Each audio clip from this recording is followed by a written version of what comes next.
Sa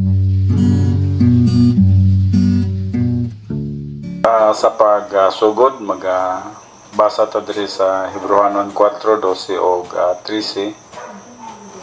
Nagaingon, kay ang pulong sa Dios buhi ug nagalihok nga gamhanan, labi pang mahait kaysa espada nga duay sulab, ug modulot ngadto sa gitagbuan sa kalag ug espiritu, sa mga lutahan ug sa mga kauyukan, ug motugkad sa mga hunahuna ug katuyuan sa kasing-kasing. Ug sa pananaw sa Dios walay binuhat nga natago, hinunoa ang tanang butang, binuksan og dayag sa mga mata niya, kang kinsa magahatag raon niya kitag husay. Magagahintag pila ka segundo kung gikinahanglan nga magagamit sa rebound. Atong paggamito ng rebound para nga limpyo tas tubangan sa Dios, og mahimong usab nga adunay kitay opportunity sa pagpangalagad ngadto kaniya. Okay, magasugod ta.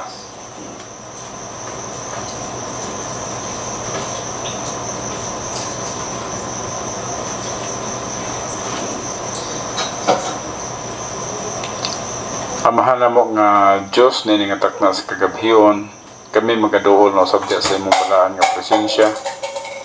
Magapaubos kami sa imong mga kabubuton o katuyuan sa among mga kinabuhi. Bisa man sa pagtuon sa imong pulong, among ginatugyan kini nga kanimo.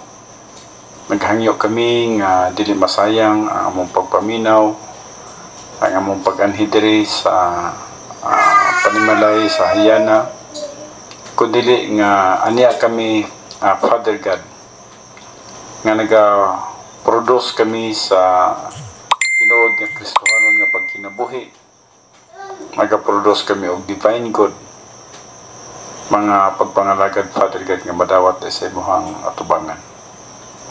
Salamat sa matag usa nga aniya karon o bisa man sa pipila nga ana sa online. Akong ginatugyan ang tagsitagsa na mo ka mga kinabuhi nga kanimo. Salamat sa imong pagtabang sa matag usa kanamo, labi na sa pagtuon sa imong pulong. Alang sa imong alagad, ginailan ako akong pagkalimitado ug nga nagkakinahanglan ako sa imong panabang. Salamat sa imong grasya ug salamat nga ikaw mahimaya bisan mas among taliwala karon. Kining tanan akong ginatugyan, ginapasalamatan nga madawat. In Christ's name, Amen. Okay, so mayong gabi sa tanan. Nindot pod nga naingon ani no, kay dili kay ko digud ingon maga-exert og effort kay mo dako na mugod ang imong tingog. Yes, karon nga kagabion atong pagatunan ang the 7 deaths, no? 7 ka klase nga kamatayon. Actually, kung atong daginoton kani siya mo masubadugangan pa ni siya, no? Pero base sa ato ang manual, the 7 deaths. Now, usan ini katong gitawag nato the protocol plan of God sa atong kinabuhi. Kinahanglan masabtan yun nato ang protocol plan of God, no? Nga sa tanan nga atong paghimuon, adunay gyud gitawag proper procedure. Halimbawa sa atong pagsimba kaniya, adunay proper procedure nga dapat limpyo tas tubangan sa Dios. Sa atong Christian way of life, dapat puno ta sa balaang espiritu, mga proper procedure na siya. Kay dili man gud kita makapangalagad nga usay nag-una ta nga nangalagad ta sa Dios, pero di ay wala di ay. Nasayod na muna yan kay dugay naman nato nang ginatudlo, no? Kanang pagpangalagad nga dili ta limpyo sa tubangan sa Dios, hinumduman ginato na siya nga mahimo siyang energy of the flesh, no? O mahimo siyang gahom sa old nature. O mo nang gina-emphasize ko nato kanunay ang the protocol plan of God. Nga sa pagpangalagad sa Dios dapat limpyo ta, nagagamit ta sa rebound technique, nag-recognize sa atong mga sala para nga limpyo tas tubangan sa Dios. And then by that time, we are filled with the Holy Spirit. If we are filled with the Holy Spirit, nag-operate kita in the energy of the Spirit, dili in the energy of the flesh, no? Kaya yung energy of the flesh, kanunay gini nga mangilog, no? Murag gusto gini nga mo exert ta og effort nga magapangalagad kuno ta sa Dios. Pero day wala day, no? So, mao gyud na ang gitawag na to tinuod nga kahimayaan sa Dios. Mahimaya gyud na to ang Dios sa dihang nagkinabuhi kita, nga limpyo ang ato ang kinabuhi, limpyo ang atong panghuna-huna, puno kita sa balaang espiritu, in fellowship kita sa Dios. Mao ginay tinuod nga naghatag og kahimayaan sa Dios. Dili tong bisag unsaon na to singgit sa atong babang atong himayaon ng Dios. Kung dili ta limpyo sa tubangan sa Dios, wala gyud gihapon, no? Dili na mo ang tinuod nga simba. Ang tinuod nga simba nga nagkinabuhi ka nga limpyo sa tubangan sa Dios. Ug mo kana nga ang pagsimba di ay bisag asa di ay, no? Bisag naa ka sa mall, kung nagkinabuhi ka nga limpyo sa tubangan sa Dios, naghatag kaniya og kahimayaan. Naka sa sakyanan, nagbiyahe ka, minaw ka og mga kanta, minaw ka og mga wali. Sa dahang limpyo ka sa tubangan sa Dios. That's God's glorification. Buti pa sabot nga nahimaya ang Dios sa atong kinabuhi sa tanang panahon nga diin limpyo ta siyang tubangan. So mo ginay protocol plan sa Christian way of life. Dili tong namogoy participation gyud, nagaparticipate ta. Tama man ang mo participate na, pero saya ang pag-participate na to is in the energy of the flesh. So, karon anhita sa ato ang pagtuon, atong tunan kining the 7 deaths. Adunay 7 ka klase nga kamatayon nga makita sa Biblia. O ang una dinhi kining gitawag na to og physical death. Kining mamatay nga gitawag na to og physical. So physical death is the separation of the soul from the body. So muna ang physical ng kamatayon, no? Physical death is the separation of the soul from the body. Ug mo ka nang nimbulag na ato ang lawas, ato ang kalag. Kaya ang kalag di mong mamatay. Ang lawas man lang ang muhunong, no? Ang naghatag ka nato karon og electric ang soul man. Ug ngano nga mutubag ka kung ay nangutana sa imuha, moriak ka kung nakay nakita, ang soul ni siya, no? Ang atong lawas murag kuan ni siya, shell lang ni siya, no? O takuban lang sa ato ang kalag. So sa dihang ang kalag mo separate na sa iyang lawas, mo nang gitawag na itong physical ng kamatayon. So when the believer dies, the Holy Spirit takes his soul and his human spirit and separates this immaterial part of man, which is the real person, from the body, and enters him into the presence of the Lord. One is 2 Corinthians 5:8. So, sa diha ang usa ka magtotoo, mamatay, magtotoo katong gisgotan diri, no? Sa diha ang usa ka magtotoo, mamatay, ang balaang espiritu magkakuha sa iyang kalag o sa iyang tawhanon nga espiritu. O iha kining i-separate. And separates this is immaterial part of man. Gitawag ni siya immaterial. Di mo gud makita nato kining soul and human spirit, di mo makita. So ang tao usahay maguna-una siya nga ang kining iyang panglihok murag gitawag na to gidominahan sa iyahang lawas. But in reality, ang lawas nag-react lang siya, no?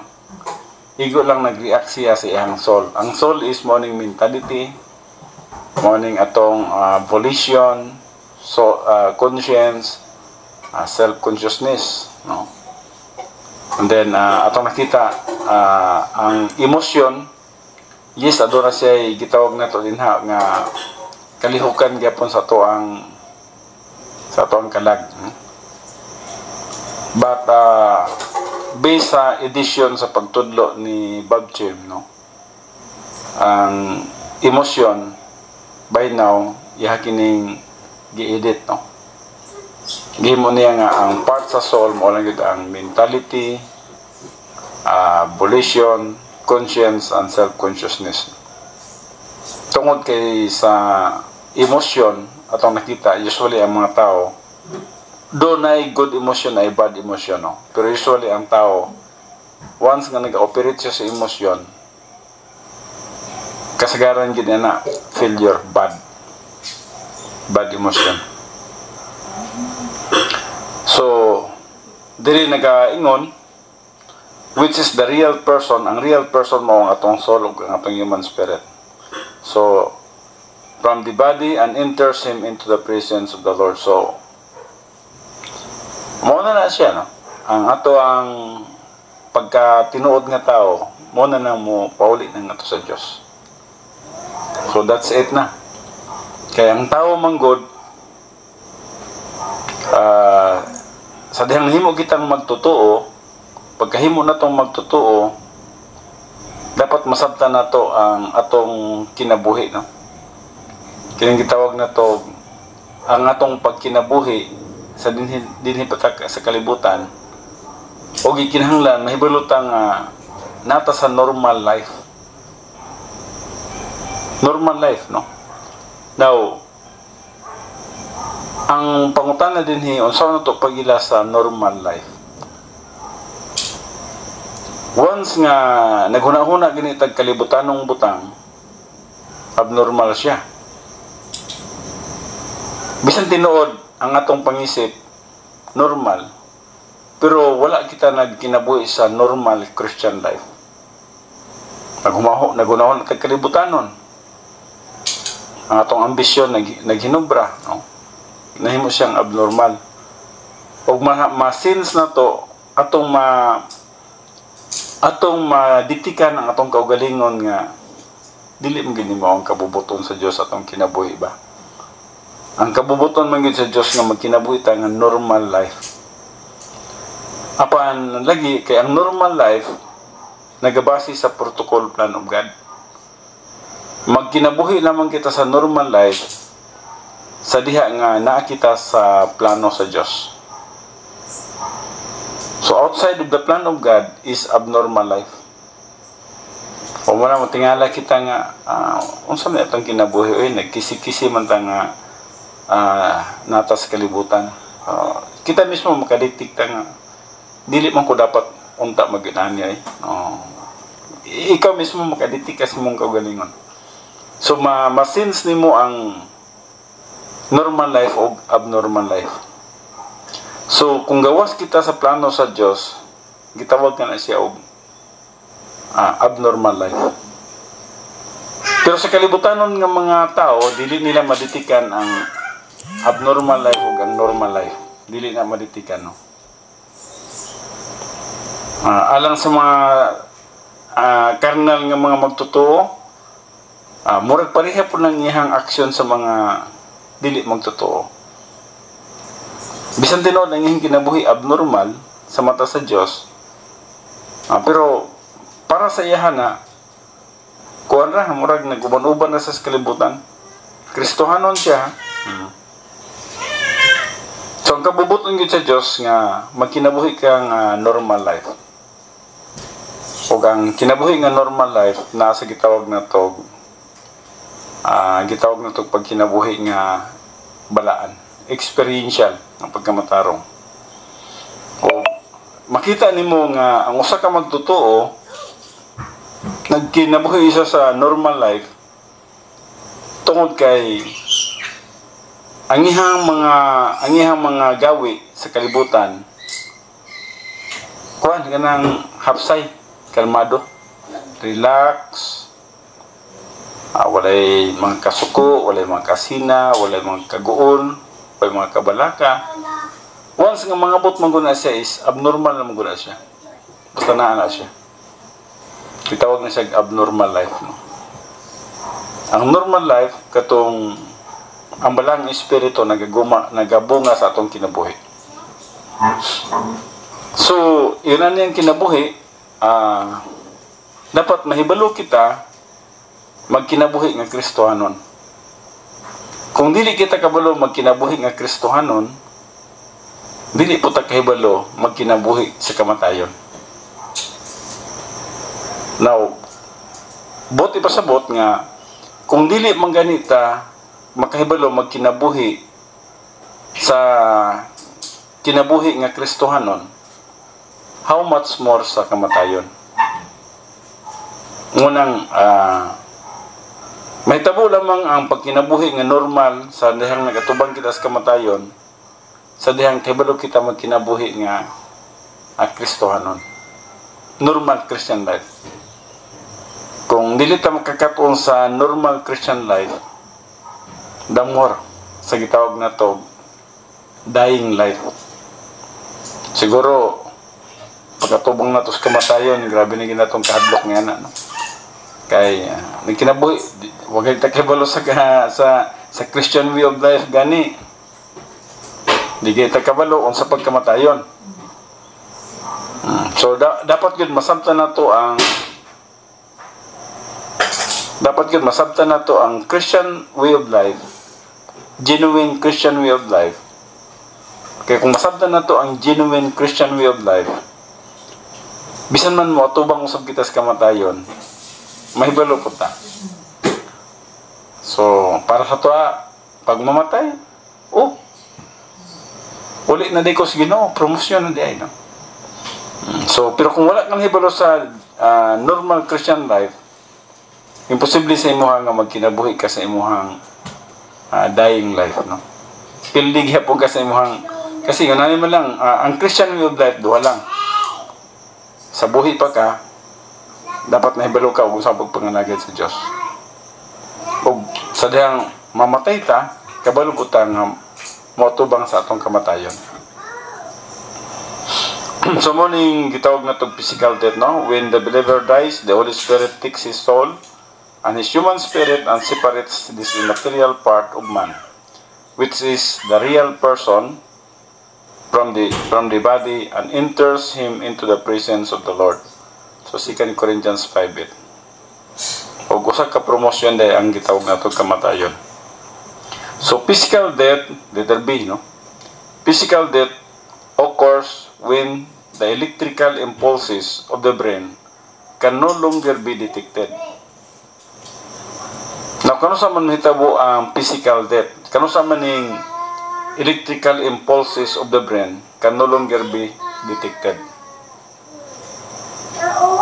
So, physical death cannot be gauged by the electrical impulses recorded from the heart. So, itong nakita, gitawag siya og physical death tungod kay ni-separate ang iyang soul. Ang iyang soul nga mo'y nag-react, atong kita, nakahibalo, conscious siya sa mga kalibutan ng butang, ug sa dihang nawala na ang iyang consciousness, nagpasabot nga ang iyang mentality nawala na, ni-separate na ang iyang soul sa iyang body. So, wala na detection, no?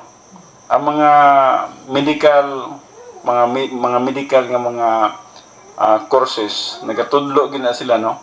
In fact, naday mga panghitabo nga aduna day tao nga namatay unya kini nadunggan rin ako, no? Pero gipadali-dali og balsamar, dito day pag balsamar buhi pa day, nakasinggit pa, so nakaditik pa siya og kasakit kay buhi pa day siya.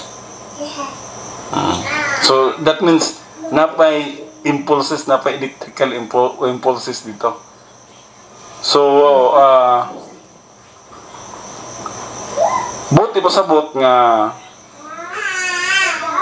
dapat careful gid ang mga medical, no, sa dihang mo sulti gid sila nga ang usa ka tawo patay na, wala na yung mga electrical impulses nga nag-connect sa lawas. Nagpasabot nga ang iyang mentality totally absent na gyud, no, conscience wala na. So pag separate gyud niya na mo na tong gitawag na gyud siya nga spiritually nga physically nga patay. Letter C, physical death is not a tragedy for the believer but a distinct glory. So kung masabtan din na ito ang kamatayan, mo nang giingon sa kanina nga kung nahibalo ka o kung saan pagkinabuhi nga Kristohanon, mahibalo po ka magkinabuhi magatubang sa kamatayan. Kay anak man ang gina atong kinabuhi, no,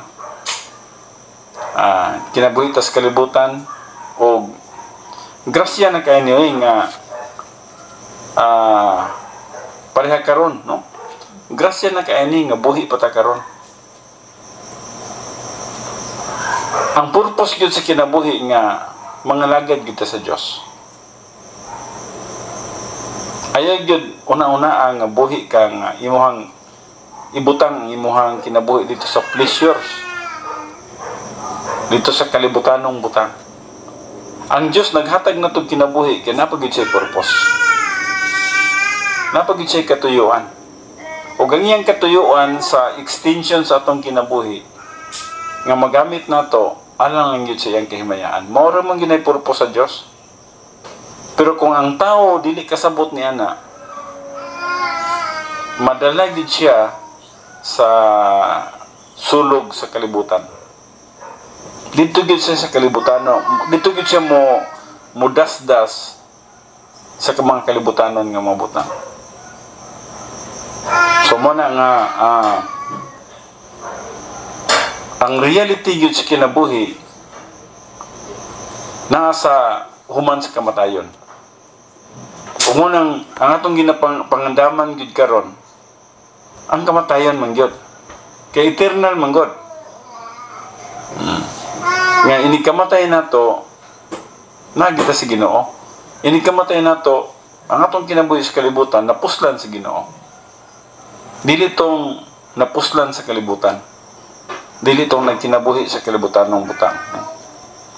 So physical death is not a tragedy. Dili kahadlukan ang kamatayon o sa kapromosyon. So pag usa ka gitawag na to himaya sa Philippians 1:21 nagingon din ha, for to me to live is Christ and to die is gain. So to live is Christ means nahibalo ka nga magkinabuhi nga Kristohanon o mabot ang kamatayon, mahibalo po ka nga magkinabuhi sa kamatayon. Anak na ganang kinabuhi. Ako bitaw na anak ko, naka-60 na day ko, no?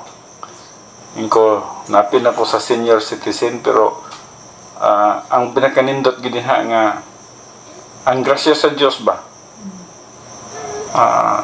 Makabot kag sa sinta grasya na kayo na nga madugangan pag mga adlaw, no? O wapata kay balo basig pabuton patag 70. So grasya gid ang gihatag sa Dios nga ni kanato. Pero ang tao kung dili siya magtuon sa pulong sa Dios, dili niya masabtan nga ang every minute o ang every hour sa iyang kinabuhi is grace from God. Di niya masabtan na. Pero hangtod nga magagrow siya, makaingon na siya nga grasya gid sa Dios ang tanan, no? Bisan man ang atong kinabuhi. Kana lang gud pareha sa ilahan ni Bon og si Glinda, no? Sige sila travel pa din san uban pa ka Pasahin no. Kanang pag-travel ninyo, layo biya na siya, no? Kung wala'y grasya sa Diyos, pwede man gyud. Pwede gyud, no? Nga, kuhaw na tas Ginoo. Pero ang grasya sa Diyos, mo ginay atong kasaligan nga sa insaktong panahon, mawala ang atong kinabuhi sa kalibutan. Sa dihang kita nagasunod lang sa iyang kabubuton. Dili man ta dapat magkahadlok nga na bisan pa kung sa kalayo na itong travel. Bisan pa, na yung mga tao na mahadlok mo sa kay aeroplano. Kaya gino man. Muna ilang una nga murag daghan silang nadunggan nga o nakita nga mga aeroplano nga na-crash o muna hinungdan silang una-una hadlok nga basig mamatay. But in reality, ang kamatayon gyud sa bisan asang dapit o sa bisan unsang panahon.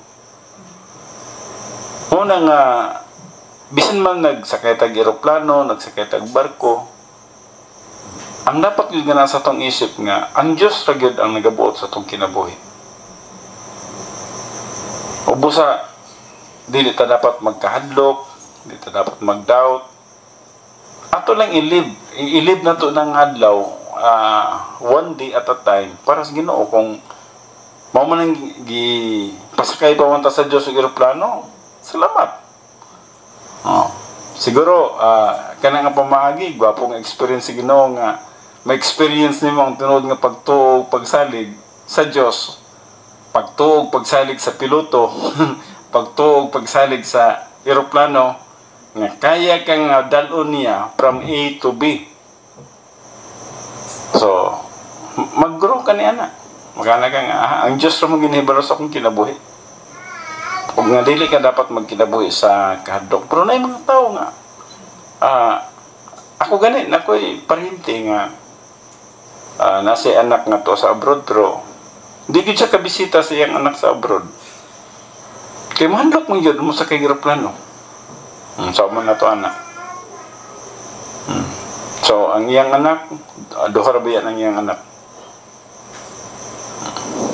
So, pero kaya ang iyang anak, nadalawan sa asawa, to man nagkinabuhi man sila sa Canada, para sa iya ang aeroplano, patigid ka hadlok nga butang. So, sa dihang nag-share siya sa kuha niya na, sila, yan, so tingnan, sila lang gid mo bisita sa kuha dere. Sila lang gid mo uli. No, inana, no? So, kung nasabdan na to ang grasya sa Diyos, ingon ani gyud. Ang grasya sa Diyos simple lang gyud. Ang matag gutlo sa imong kinabuhi, grasya na siya sa Diyos. Gitagampak kag 1 hour, gitagampak kag 1 day, grasya sa Diyos. Pagkaugma na pod, tagana po kang another hour, another day, grasya sa Diyos. 1 day at a time lang. Pag-abot sa panahon nga moingon lang gid ang Diyos nga welcome home. That's it.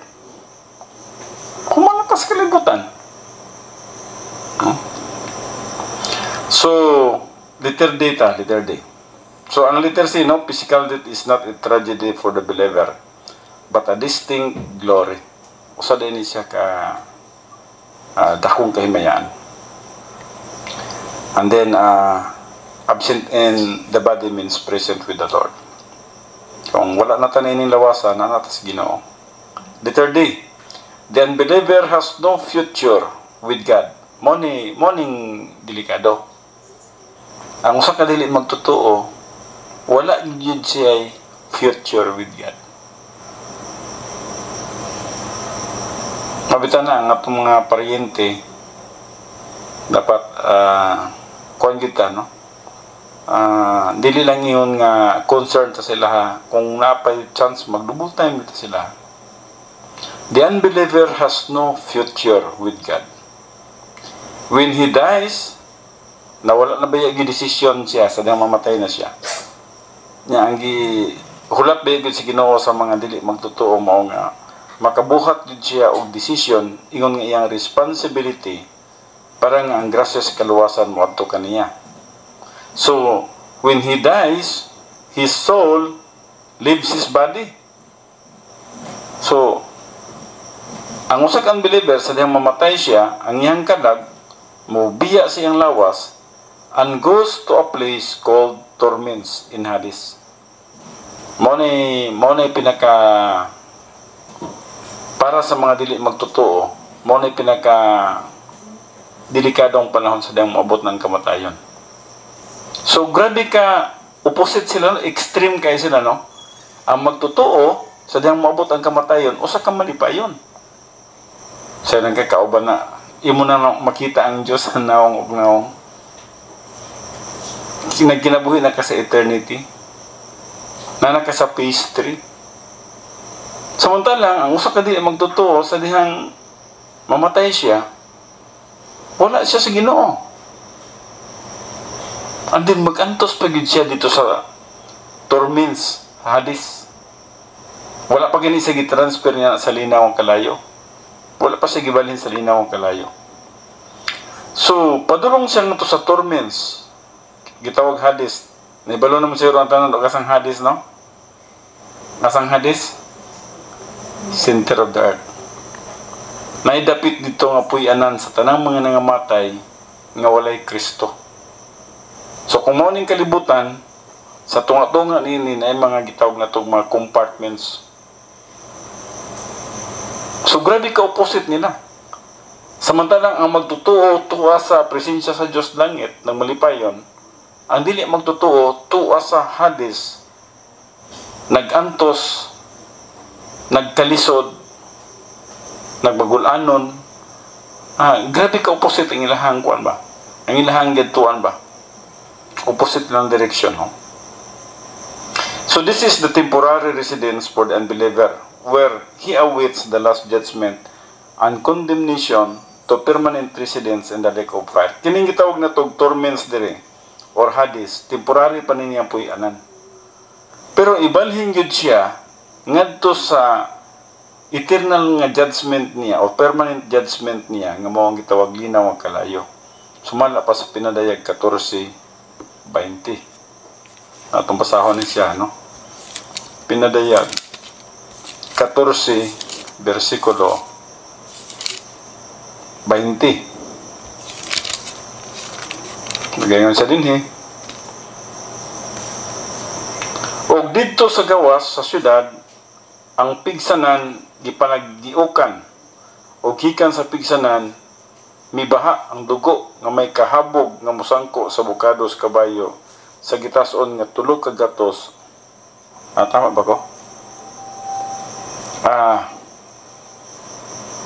Kadali, dili mo akong basa.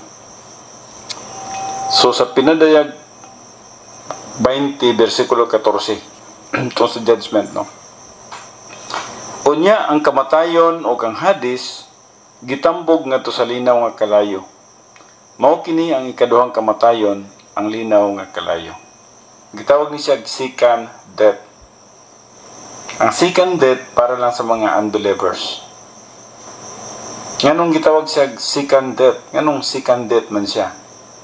Tungod kay yes, naka-undergo na siya physical ang kamatayon, and then itambog pa yun siya sa linaw ang kalayo. Second death para sa mga dili magtotoo. Na sumunang physical death, anhita karon sa spiritual death. Spiritual death is separation from God in time. Divine condemnation at the point of physical birth. So, morning gitawag na to separation from God in time, spiritual death. Katong sa dili pa ta magtotoo, gitawag ta og spiritual death. Spirituhanon patay ta. Pagkahimugso na to sa atong inahan, gitawag tag spiritual death. Nganong spiritual death man? Tungod kay sa pagkatawag yun na to, gi-imputan ta sa Ginoo og soul life natay kinabuhi, pero wala tay human spirit. Nganong wala man tay human spirit? Napanunod na to ang spiritual death nga nahitabo ni Adam.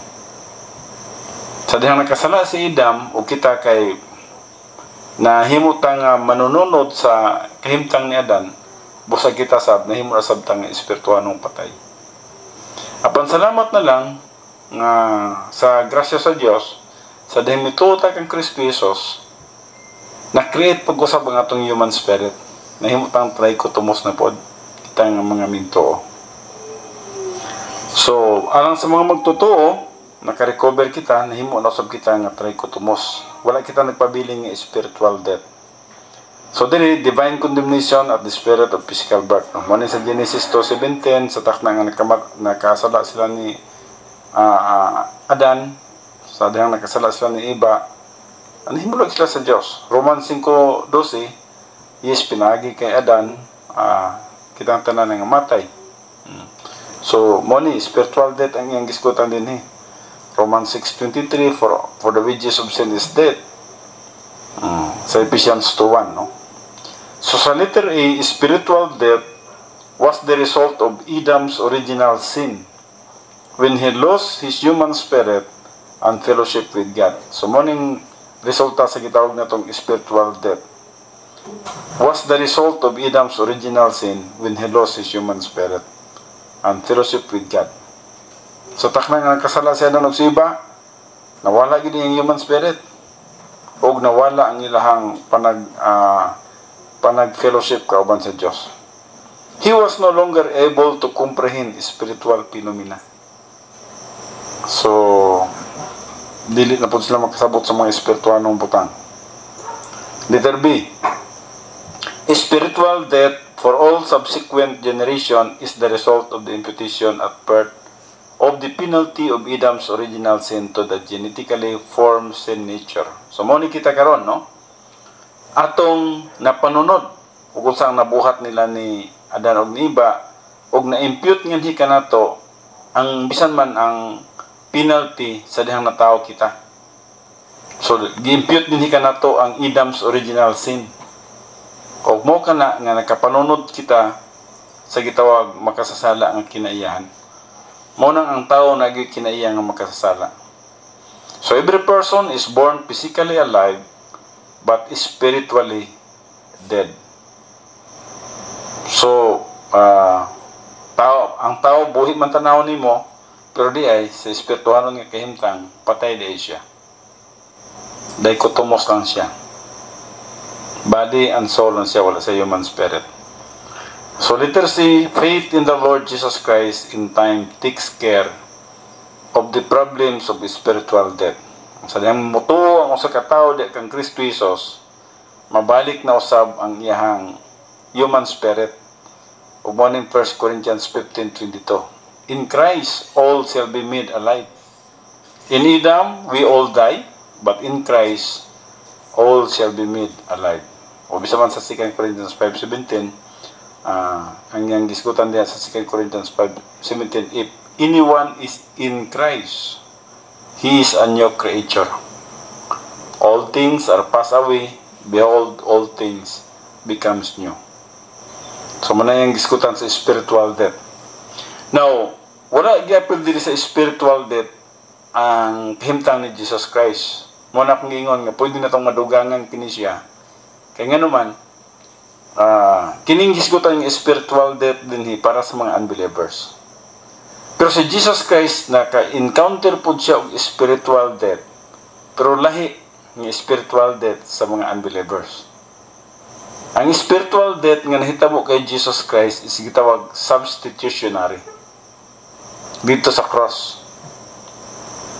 Sa dihang unsa gani ang kamatayon, death means separation. Sa dihang mamatay ang tao, mo separate ang iyang body sa iyang soul. That's death. No? And then, ay kaduha, spiritual death means you are separated from God. Wa kay pagpakig-fellowship sa Dios. So death means separation. O si Jesus Christ, tungod kay na-separate siya from God the Father, sulod sa 3 ka oras, between 12 noon ngadto sa 3 p.m., so si Jesus Christ nag-encounter po siya og spiritual death. Na-separate siya sa God the Father So, gitawag siya spiritual death. Kaya nga nasiparate man siya. Pero lahi sa ato kay ang himtang ni Jesus Christ, wala siya nakabuhat og personal nga sala.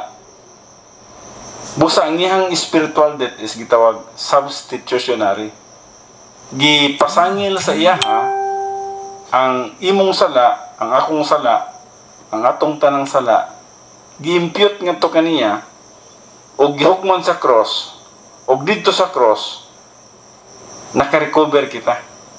Dito sa cross gi-break ni Jesus Christ, gi-level niya ang barrier.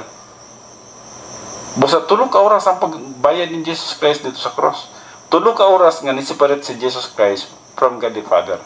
O mo nang gitawag na to spiritual death, separation. Jesus Christ was separated from God the Father. Apan wala siya gi-appeal din, no? Pero yes, nagatuo kita niya na mo na itong gituhan nga na-separate gyapon si Jesus Christ from God the Father. Naunhi kita sa ikatulo. Ikatulo, gitawag kini siya og the second death. Gisgutan kini na sa number 1 sa physical death nga para sa mga dili magtotoo, no? Pero dili gini-emphasize pag mayo ang number 3, the second death refers to the last judgment or separation from God for all eternity. Hebrews 9:27, Revelation 20:12-15, o gibasa na to ganina ang verse 14 nga naghisgot mahitungod sa gitawag na to last judgment or separation from God for all eternity. So di basta-basta, no? Sino ka masiparit na ka sa Diyos so walay katapusan? Dili basta-basta kung ang usa ka tawo mamatay nga walay Kristo sa iyang kinabuhi. Samantalang ang mga Kristohanon sa diyang namatay nagmalipayon ta, samantalang ang dili Kristohanon sa diyang namatay tuwa sila sa kagulanan, tuwa sila sa pag-antos. So, ang second death di ay naghisgot ni tungod sa kamatayon sa usa ka dili magtotoo nga nahimulag sa Dios ngadto na sa walay katapusan. Nawanhi kita sa ikaupat, positional death. Anong gitawag usab kini siya og positional death. Positional death refers to identification with Christ's death.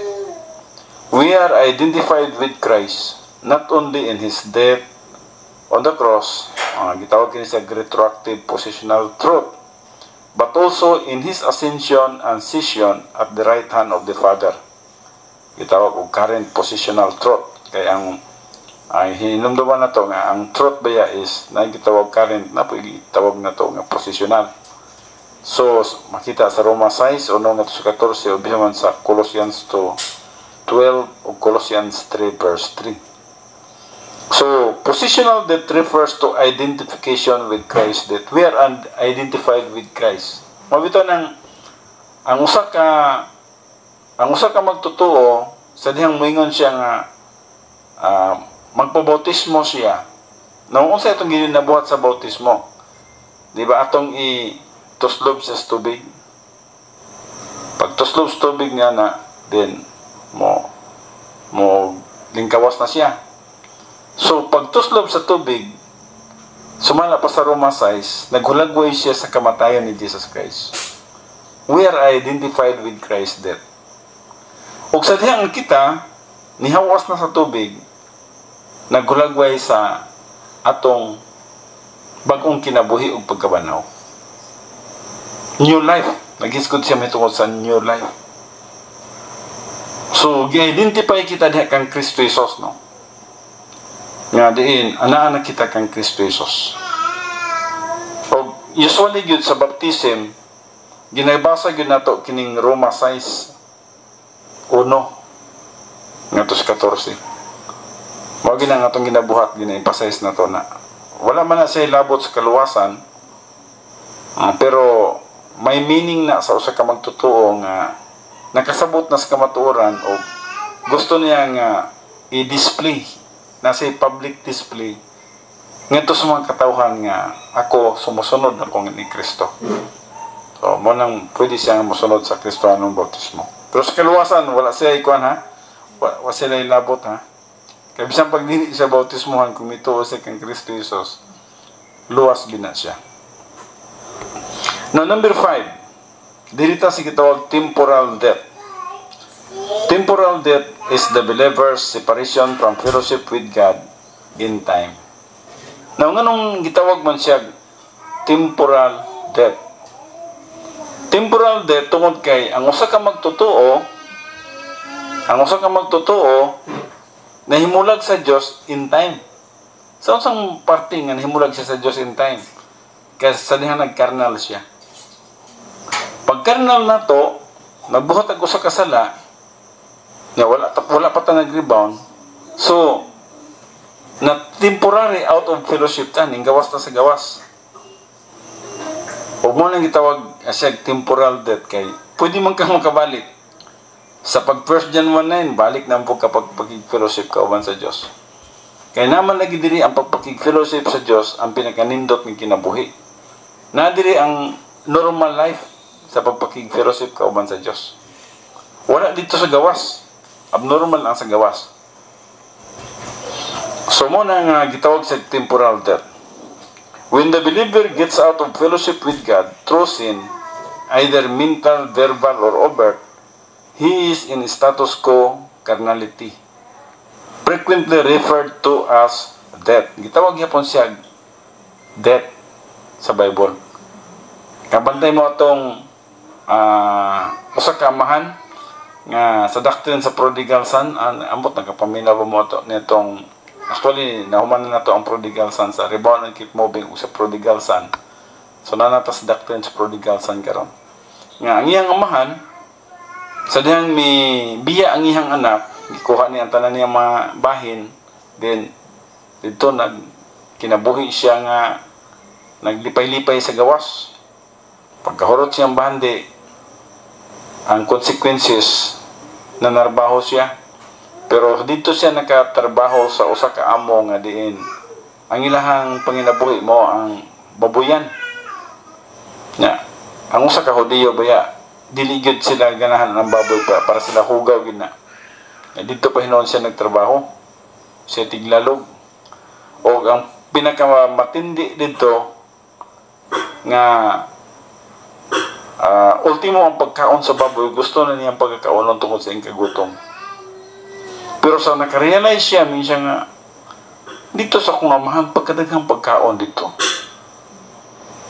Ngano ka, huwag mo, ingon ko sa akong kaugalingon, no, nga, o balik ko sa akong amahan niya, ingon ako siya nga, ayaw na lang kong isipang nga anak ni mo. Imuha na lang ko ni mo nga katabang, basta kay, ang iyahan, makakaon na siya, diri, puting gutuma. Tigpagkaon siya sa baboy, ultimo ang pagkaon sa baboy, gusto niya ang kaonon. So, pag iyon niya na siya, muli di ko sa akong amahan. Pag huna-huna niya na, pag uli niya, ang iyang amahan, no, sa initabo, sa niyang nakita siya sa layo, kitaan siya, ang akong anak din ang panglihok, kitang amahan, makailag kita sa tong anak ba? Ultimo ang panglihok sa layo, ang iyahang postura, ang damit niya, so kailang amahan. Kung sa gibuhat sa amahan, midagan na yung amahan, dagan siya, sugat na yung iyang anak, o sa diyang abot na sa iyang anak, iyang gigakos pag-ayaw ang iyang anak. Ang pagkakos niya sa anak din nagulagway may tungkol sa fellowship. O ang iyang anak gani, wala nag-isip nga, ayang hula nga di na siya isipon nga anak. Kung hindi siya ba ka ng, kung imong pagkatanaw, human viewpoint kay siya. Kaya iyang papa, waman magunahuna nga dili na siya anak. Pero siya, nagunahuna siya nga, bisag inon lang ko sa akong papa nga, trabahante na lang ko niya. Trabahante na lang ko niya, okay na ko, no? Pero ang iyang papa, nag-isip niya na. Di, hatagan siya, gwapong sanina, gisuluban siya, sing-sing, then, paihawan siya og baka, nagsadya sila, o kung sa ingon sa amahan, ngato siyang anak, kay ang iyang anak nga magulang nagsilos man, ginan niya ang iyang magulang anak nga, dong, tanang panahon, uban ka kanako, o kung sa ako, imo ha, o kining imong igsuon karon, namatay kini siya. o karon mibalik ra, nabuhi ra. So ang kamatayan nga gisgutan niya din is nagkarnal ni siya, na out of fellowship ni siya sa tuwa, pero karon mibalik ra. So mo na yung gisgutan sa ato ang kinabuhi pod, sa atong pagkakristohanon, sa dihang migawas kita, nagkarnal kita. Apan sa dihang mibalik kita sa Dios, balik po din ang atong fellowship. So mo na gitawag temporal death siya. Temporal death tungod kay makabalik ta anytime nga magagamit ta sa 1 John 1:9. So money, when the believer gets out of fellowship with God, with God through sin, either mental, verbal, or overt, he is in a status quo of carnality, frequently referred to as death. Gitawag niya po siya og kamatayon. Kaya nasiparit man siya, na out of fellowship man siya sa Diyos. And then B, 1 John 1:9 is the means by which the believer who is out of fellowship may regain fellowship with God. Kabalik na yun siya sa Diyos, pinagi sa 1 John 1:9. Now, anhi kita karon sa number 6. Number 6 is gitawag na to kini siya og operational death. Operational death is any form of Christian service apart from the feeding of the Holy Spirit, human good produced by the carnal believer. So, kining nagapangalagad ta nga aduna tay sala, gitawag na kini siya og operational death. Usay nagauna-una kita nga nangalagad man ko sa Dios. So, sa atong una-una murag okay no kay nangalagad ta sa Dios. Pero kay ang Dios lagi perti mang lawoma sa iyang kaalam, ultimo man ang atong mga pangisip, ultimo ang mga motibo sa atong pangisip, nabasa man niya, busa masayran niya kung ang atong motibo dili ba mao o dili ba maayo o nabatay sada. O busa gitawag siya og operational death. So operational death is any form of Christian service apart from the feeding of the Holy Spirit or human good produced by the carnal believer. So mo ni makita sa James 2:26, 1 Timothy 5:6, o bisa man sa Hebrews 6:1, mga deed works, gitawag siya og mga deed works, mga patay nga mga buhat. Nangalagad sa Ginoo, pero ang iyang pagpangalagad sa Ginoo patay. Energy of the flesh, or gitawag na to nagngalagad siya sa Dios, nga gitawag na to og adunay sala. So once nga you are not filled with the Holy Spirit, you are not in fellowship with God, you are not in the will of God, tanan nimo mga agi gitawag siya og operational death. Naman ka sa pagpangalagad sa Diyos sa imong una-una, pero sa mata sa Diyos gitawag siya og operational death. Nagapangalagad ka nga patay, nagapangalagad ka nga deed works, no? Walay pulos sa tubangan sa Diyos, walay equivalent nga ganti sa eternity. Mo ginahinumduman na to ang atong pagpangalagad nga in the energy of the flesh, gitawag na to influenced by the old sin nature, wala gid siya tumbas nga ganti sa eternity. And even blessings in time, dili nimo ma-experience. Dili nimo ma-experience ang genuine happiness, no? Now, 5 na lang ka minuto. So, mo ka na nga sa operational death, tanan nga pagpangalagad na to, dapat ato yun ang masabtan, no? May involved kita sa buluhaton, dapat una gid din ha. Ato yun ang gina-emphasize ang pag-examine sa atong kaugalingon. So, siya na to itong kaugalingon. Kung wak man kakasabot sa imong kinabuhi, nabag kay sala, wala. Nagpasabot nga, unsa inyong una-una, kung pareha niya na nga, nag-evaluate mo sa imong sarili niya, wala mo nasabti o nabagay sa wala. Kung sa may angin ni mong buhaton. Huwag mo ka nakahibalo. Ang sa may mga rebound. Doubt, pwede. Dinood, no? Kaya huwag makakibalo niya. Nagana ka ba? Marag ako kibalo sa itong salada. Pero ang una din ha, nga nag-doubt kasi mo sarili. Di ba ka, amahan nga Diyos, nag-doubt ko. Sa imong pagduwa-duha, nag-rebound ka na niya na. So, malimpyo na ka. So, siguro, sa imong pag-evaluate, nag-ana ka nga, kini nag-evaluate ko, pero wala ko nasayri o kung sa akong sala. Kung nag-evaluate ka, na mo tumaw sa imong una nga, na ikabala ka sa imong kagalingon. So, amahan nga Diyos, nagkabala ka ko. Hindi, imo rin kaya pong makita nga, nga namang nag-evaluate man ka, so, nag-something. So, nagkabala ka ko. O, limpyo ka tubangan sa Diyos. So, unsa gyud purpose niya na kasi ang protocol plan of God, ang protocol, ang procedure sa Diyos, mo gina nga doing a right thing in a right way. So sa imong pagpangalagad sa Diyos, kinahanglan nangalagad ka sa Diyos in a right way. Dili kay kunyum ka mangalagad sa Diyos, pero day in a wrong way. So, ang protocol plan of God, doing a right thing in a right way.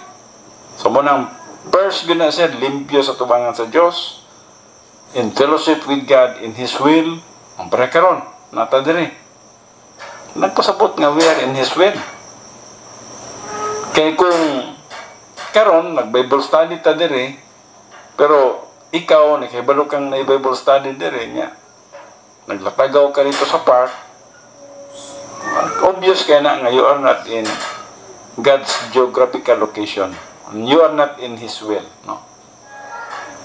Obvious kaya na, klaro na. Huwag ikaw mismo kay Balo niya na.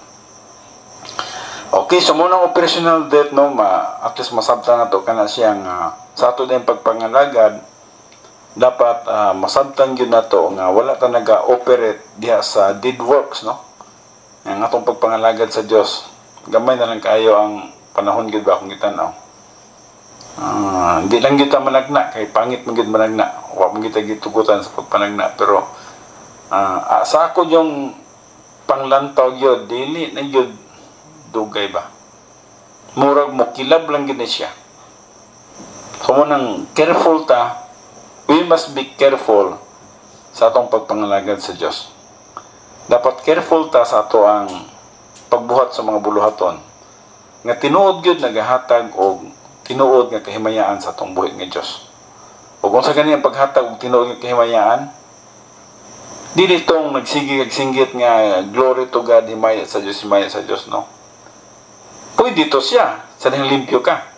Filled ka sa Holy Spirit. Pero ang pinaka-bottom line gyud nga mahimaya ang Dios sa atong kinabuhi, nga nagkinabuhi ta in time, nga nasa pagpakig-fellowship sa iya. Mao gina ang kinahanglan nato. Nawal hinta sa katapusan, napatay 2 minutos. Ang katapusan di man kani dako nga istorya, gitawag kini siya og sexual death, no? Sexual death is the inability to procreate. It is mentioned twice in the scripture, once in Romans 4:17-21 and again in Hebrews 11:11-12. Both occurrences have to do with the life of Abraham and Sarah. So gitawag kini siya sexual death kay kini manggod si Abraham o si Sarah, wa gini sila anak. Niabot na lang sila more than 90 ang ilang edad. Wa gid sila nang-produce og anak. Ug kung basahon nimo ning Romans 4:10, Romans 4:17-21 atong matagag gamay pagtagad, no? Pagbasa. Romans 4:17-21.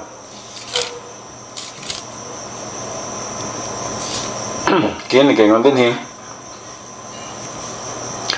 Masaligon sa hingpit nga ang Dios arang makatuman sa iyang gisaad. Mao kini ang katarungan ngano nga ang iyang pagtuo giisip kaniya nga mo'y pagkamatarong. Nawalhin nga pagkamatarong ang pagsulti din niya. experience nga pagkamatarong na puni kay nat puto isa ka area nga position nga pagkamatarong ang naangkon ni Abraham. Apan ang mga pulong giisip kaniya wala sulata nga magapahinungod kaniya lamang kundi kanato usab kadto pagaisipon kanato nga nagatuo kaniya nga mao ang nagbanhaw kang Hesus nga atong Ginoo gikan sa mga patay. Napagabot diri sa Hebrews 11 gina-emphasize diri ang gitawag nato sexual nga kamatayon. Pagabot diri sa Hebrews 11 verse 11 to 12, tungod sa pagtuo bisan si Sarah nagayod nakadawat pa og gahom sa pagpanamkon bisan tuod siya lapas na sa panuigon alang niini. Now, ang lapas na sa panuigon buti pasabot nga dili na angayan siya mga anak. Og sa ato pa ng panahon karon wala na, menopause na, no? So ning lapas na sanglit iya mang giisip nga kasaligan kadtong naghimo sa saad. Ang ihan ini kinamang ko saad. Imagine that. Grabe yung pagtuko, no? Bisan man og menopause na siya pero tungod kay naay saad, so nagling gyapon sa saad. Ug mo tong gitawag experiential nga pagkabalaan nga diin nagatuo siya sa pulong sa Dios. Verse 12. Tungod niya na gikan sa usa ka tawo kaniya nga samara sa patay na. Now nganong gitawag niya samara sa patay na? Unsa kining patay? Separation. Bot ko sabot. The word death means separation. Murag ang iyang kinabuhi patay na, murag dili na siya makaangkon gyud tag anak. Separate na siya sa pagpanganak. Pero unsa ni tabo? Tungod niya na gikan sa usa ka tawo o kaniya nga samara sa patay na. Misanay ang mga kaliwatan nga ingon kadaghan sa mga bituon sa kalangitan o nga ingon sa dili maisip nga balas sa kabaybayonan. Saya na nagana, no? Grabe nga ang pagtuo, no? Ning lapas na sila sa panuigon nga dapat makaproduce sila ng anak. Pero tungod sa ilahang pagtuo sa saad sa Dios, wala ni experiential sanctification na nino nga nagatubo sa pulong sa Dios. Nakaanak sila o ang ilang anak matud pa misama sa kadaghan sa mga bituon o sa mga balas. Bituon sa kalangitan o balas. Mo nang magtan-aw ka karon ba? Bisag unsa og pagpamatay ang mga Hudiyo di gid mahurot. Antod karon daghan na gyud dinong kay siya. So mo kini siyang gitawag na to og sexual death, no? Ano sexual ano sila? Actually, ang ilang yung kahimtang is kuha na gid sila. Impotent na gid sila. Dili na angayan. Ning lapas na sila sa edad. Mo nang giisip niya yang kaugaling nga patay na. Pero tungod lang sa saad, nag-claim sila sa saad sa Dios nga matuman gyud, mo na nakaanak sila. Pero ang katong gihisgutan nito nganong nakaanak man sila sa saad sa Dios. Pero ang ilang kahimtang giisip nila nga patay na. Mo nang gitawag sexual death, no? Dili na ta sila makaproduce og bata. Pero tungod lang sa saad sa Dios nga ilang gisaligan, nakaproduce po sila bata. So mo ni nagapanghitabo sa panahon ni Abraham. Well, wa na tayo time, busag dinhin na lang sa tama ng atong pagtuon. I just hope nga doon tayo nakatunan. Ug moadto ta sa pagampo. Amahan na mo nga Diyos, salamat ko sa panahon nga imong gihatag nga kanamo sa imong grasya, ang matag karon ko niya nagabuhat kami sa mga buluhaton. Sa pagtuon sa imong pulong. Salamat nini mga positibo sa pagpaminaw sa imong pulong. Salamat sa imong grasya, sa imong gugma, sa imong kaayo. Ginauli na mo ang tanan, Father God, tanan nga mga pagpasidong o paghimaya. Nga kanimo lamang. Tuon kay ikaw lang gud ang dapat nga mudawat niini. O kini ang ginatugyan pinagi lamang sa pangalan ni Kristo Jesus.